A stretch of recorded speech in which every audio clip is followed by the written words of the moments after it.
Hi friends, வெண்டைக்காய் சாம்பார் சுவையாக 200 gram துவரம் பருப்பு 3 லிட்டர் குக்கரில் போட்டு 1 டம்ளர் தண்ணி விட்டு அரை ஸ்பூன் மஞ்சத்தூள் போட்டு 4 விசில் விட்டுக்கலாம்.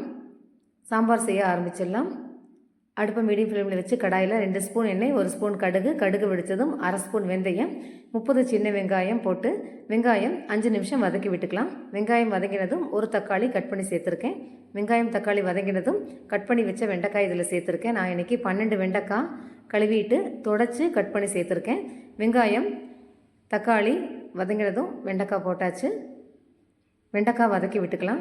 5 நிமிஷம் வதக்கினா தான் பிசுபிசுப்பு தன்மை இருக்காது. வெண்டைக்காய் 1 டம்ளர் புளி தண்ணி, 1 டம்ளர் தண்ணி, அரை ஸ்பூன் மஞ்சத்தூள், 1 ஸ்பூன் உப்பு போட்டு கலந்து விட்டுக்கலாம். அடுப்பு மீடியம் ஃப்ளேமில் வச்சு வடச்சட்டி மூடி வச்சு வெண்டைக்காய் வேக வச்சிடலாம். வெண்டைக்காய் வெந்துருச்சு. 2 ஸ்பூன் சக்தி சாம்பார் தூள் சேர்த்துருக்கேன். கலந்து விட்டுக்கலாம். வடச்சட்டி மூடி வச்சு 5 நிமிஷம் கழிஞ்சு பார்க்கலாம். சாம்பார் தூள் பச்சை வாசம் போயிடுச்சு.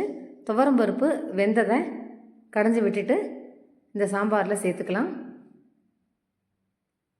அரை டம்ளர் தண்ணி சேர்த்துருக்கேன். கலந்து விட்டுக்கலாம். அடுப்பை மீடியம் ஃப்ளேமில் வச்சு 5 நிமிஷம் சாம்பார் நல்லா கொதிக்கட்டும். இரத்த சோகை, மூச்சிறைப்பு, கொலஸ்ட்ரால், மலச்சிக்கல், புற்றுநோய், வயிற்றுப்புண், பார்வை குறைபாடு என அனைத்து நோய்களையும் தீர்க்கும் சிறந்த மருந்து வெண்டைக்காங்க. அதனால் வாரத்துக்கு 2 நாளாவது வெண்டைக்காய் நீங்கள் எல்லோரும் சாப்பிடுங்க. செஞ்சு குழம்பாகவோ பொரியலாகவோ பச்சடியாகவோ செஞ்சு சாப்பிட்லாம். வெண்டைக்காய் மேலால் கொஞ்சம் கருவேப்பிலை தூவியிருக்கேன். அரை ஸ்பூன் பெருங்காயத்தூள் சேர்த்துருக்கேன். கமகமக்கும் சுவையான வெண்டைக்காய் சாம்பார் நீங்களும் இதே மாதிரி செஞ்சு பாருங்கள். எப்படி இருக்குன்னு கமெண்டில் சொல்லுங்கள். Thank you friends.